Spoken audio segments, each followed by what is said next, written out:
What is going on, everybody? So I just installed iOS 12 beta 11 on my iPhone SE.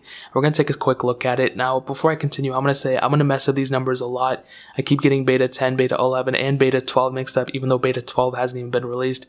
So please excuse my dear Aunt Sally if I continue or mess it up. But this beta only came out around 70 megabytes on basically all my iPhones, and it really isn't a huge update. I mean, they fixed like a lot of like back-end stuff, but really, I'm going to be completely 100% honest. I appreciate these smaller updates rather than having large updates, and I'd rather have them do like 2 betas a week rather than doing like 1 big beta a week and then like messing it up completely. Because if you guys remember iOS 11, they released like 1 beta a week or every other week, and it was like a couple hundred megabytes, and this one was only 70 megabytes, so there's not a lot to fix, versus on iOS 11 there was so much to fix. So I'm really looking forward to the official version, and there's really not much more to say about that aspect, but I really want to take a step back and talk about the beta 11. And I had one problem within FaceTime, and it was mostly due, I don't know what happened, but like when I would FaceTime somebody, you know, you FaceTime your girl or something like that, right? I was FaceTiming my mom, okay, so don't judge me.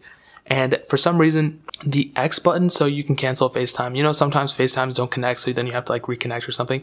And there was an X button right here. So like my mom re-FaceTimed me and I tried to accept it, but I couldn't because the X button was in the way. So that was a really small little bug I had. But other than that, there really wasn't too many other crazy bugs that I had. So that's a good thing. I'm kind of glad that was really only it. But beta 11, like I said, really isn't too crazy. They didn't add any features. They just mostly focus on the back end stuff. So I'm really excited about that. And I'm expecting another 2 betas until the official version comes out. So we're going to have beta 12 and then beta 13, maybe a beta 14. I don't know, but we're just going to have to wait and see about that. Now, I did run a benchmark, and on iOS 12, I don't even know what version this was, probably like beta 4 or something. I had a multi-core score of 128,690, so I apologize, I didn't really keep in scores, like I haven't really turned this phone on in a while. But I reran it, and it actually went down a little bit to 126,228, so not a huge decrease. I'm not really complaining too much about it. One thing though is that it went down about 2,000 points here.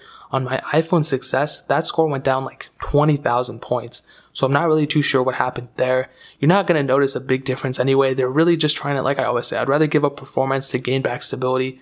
But on the iPhone 6s, I don't really know what happened. I mean, I know it's just like a temporary decrease. I'm using the same multi-core scoring app and they're all updated and stuff. So I'm not really too sure what happened, but I guess we're just going to have to wait and see. I think the next beta, they'll kind of clean it out a little bit because it happened earlier on another beta too. But that's more so on the iPhone 6s side. But really, that's pretty much it. There really wasn't too anything crazy with it. Just know it's safe to update and everything. I don't have any problems with it at all. Should you install this on your daily driver? Absolutely not. Never install a beta. Stick with iOS 11.4.1. This version's coming out in like 2 weeks, so there's no point in even like installing it now. If you waited like 2 months, you can wait another like 2 weeks. But really, that is pretty much it. If you guys have any questions or anything, leave it down in the comment section below. Hit that like button, but definitely hit that subscribe button. Every single subscriber we get really does count, so it will mean so much if you guys could hit that. Also, check out the links in the description as well. My second channel, my SoundCloud, my Instagram, my Twitter, all that stuff is down there. I would really appreciate if you guys could check it out. But more importantly than everything else, I love every single one of you guys, and hopefully I'll catch you guys in the next video. Peace out till then.